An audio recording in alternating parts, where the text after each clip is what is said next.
I caught my cheating wife after her hairdresser mistook me for someone else. The air was thick with the scent of hairspray and jasmine as I stepped into Bella's salon, a chic little place nestled in the heart of our small town. My wife, Clara, swore by it. She'd been coming here every other week for years, always emerging with her auburn locks perfectly styled, a radiant smile on her face. I'd never had reason to question her loyalty, until that humid August afternoon when a simple errand unraveled everything. Clara had been acting strange for months. She'd grown distant, her laughter rarer, her phone perpetually glued to her hand. She'd brush off my concerns with a quick kiss and a vague excuse about work stress. I wanted to believe her. I did believe her. After all, we'd been married for 7 years, built a cozy life together with our golden retriever, Max, and a quaint house on Maple Street. But the nagging feeling in my gut wouldn't quit. That day, I'd taken the afternoon off from my accounting job to run errands. Clara had left her favorite scarf, a silky emerald green one I'd bought her for our 5th anniversary, at the salon the previous week. She'd asked me to pick it up since I'd be passing by. I didn't think much of it, just another item on my to-do list. The salon's bell jingled as I walked in. The place was buzzing, stylists snipping away, clients chatting, and pop music humming in the background.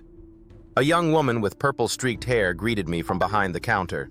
"Hey, you're early," she chirped, barely glancing up from her appointment book.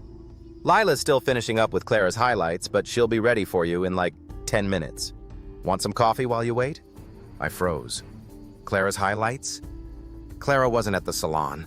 She told me she was at a client meeting across town all afternoon. And who was this Lila person? More importantly, why did this receptionist think I was here for her? I think there's a mix-up," I said, forcing a smile. "I'm just here to pick up my wife's scarf. Clara left it last week."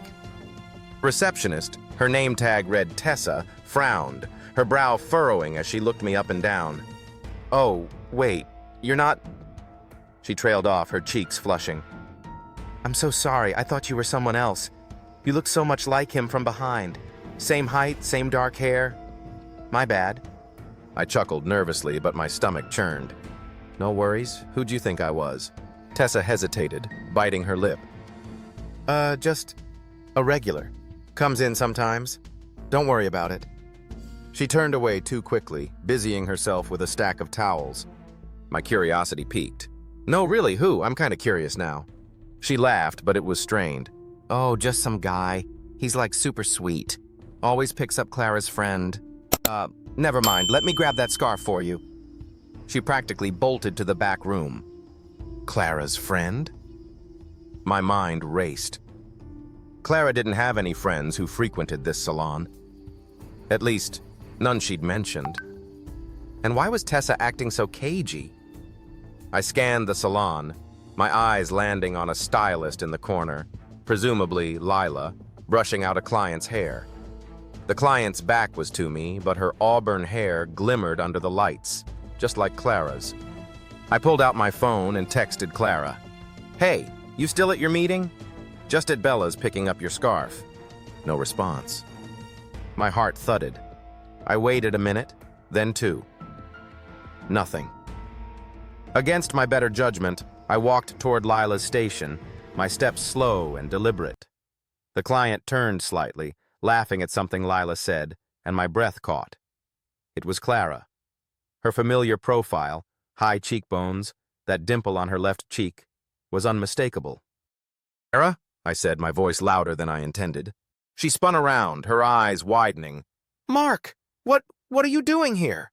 Her voice was high-pitched, her face paling beneath her perfectly applied makeup.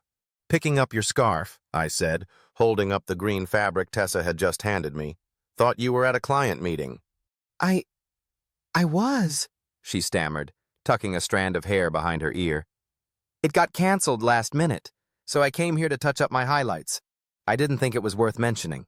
Lila, sensing the tension, excused herself with a mumbled, "I'll grab some more toner." The salon's chatter seemed to fade, leaving just me, Clara, and the pounding in my chest. "Canceled, huh?" I said, keeping my tone even. Funny because Tessa thought I was someone else. Someone who comes here to pick up your friend. Care to explain? Clara's eyes darted to the side, her fingers twisting the hem of her blouse. She's new, Mark. She probably got confused. You know how salons are, gossip central. I wanted to believe her, but the pieces didn't fit. Who's the guy, Clara? The one I look like from behind? There's no guy, she snapped, her voice drawing a few curious glances from nearby clients. She lowered it, leaning closer. You're being paranoid. I'm here getting my hair done, that's it. I didn't buy it, not anymore. Show me your phone, I said quietly. Her face hardened. Excuse me? Your phone. If there's nothing to hide, let me see it. She laughed, a sharp, bitter sound. You're unbelievable. I'm not doing this here. She grabbed her purse and stood, brushing past me toward the exit. Pay Lila for me. I'll see you at home. I followed her outside, the summer heat hitting me like a wall. Clara, stop. Talk to me. She whirled around, tears glinting in her eyes. There's nothing to talk about, Mark. You're making something out of nothing. Then why are you running? I shot back. She opened her mouth, then closed it, her shoulders sagging. For a moment, I thought she'd confess. But instead, she turned and climbed into her car, peeling out of the lot without a word. I stood there, the scarf dangling from my hand, my world crumbling. That night, I couldn't face going home. I crashed at my friend Jake's place, ignoring Clara's calls. The next morning, I returned to the salon. Tessa was there again, looking sheepish when she saw me. I owe you an apology, I said, leaning on the counter. I overreacted yesterday, but can you tell me who you thought I was? Please, it's important. Tessa sighed, glancing around to ensure no one was listening. His name's Ryan. He's a contractor, I think. Comes in every few weeks to pick up Clara. They're close. I thought you were him because you're both tall, dark-haired, same build. I'm sorry, I didn't mean to stir anything up. My chest tightened. How long has this been going on? I don't know. A few months, maybe? They're discreet, but you see things in a place like this. I thanked her and left, my mind a blur. When I got home, Clara was in the kitchen, her eyes red-rimmed. Max wagged his tail, oblivious to the tension. I know about Ryan, I said, my voice flat. Her face crumpled. She didn't deny it. Instead, she sank into a chair, sobbing. It wasn't supposed to happen, she whispered. It started as a fling. I was lonely, Mark. You were always working, and I messed up. Her words cut deep, but they didn't excuse her betrayal. We talked for hours, raw, painful hours. She swore she'd ended it, that she wanted to fix us, but the trust was gone. I moved out the next week, taking Max with me. But they didn't excuse her betrayal. We talked for hours, raw, painful hours. She swore she'd ended it, that she wanted to fix us, but the trust was gone. I moved out the next week, taking Max with me.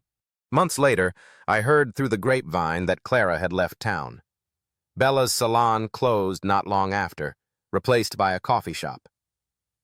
I drive by it sometimes, the scarf still tucked in my glove box, a reminder of the day a hairdresser's mistake shattered my life and set me free.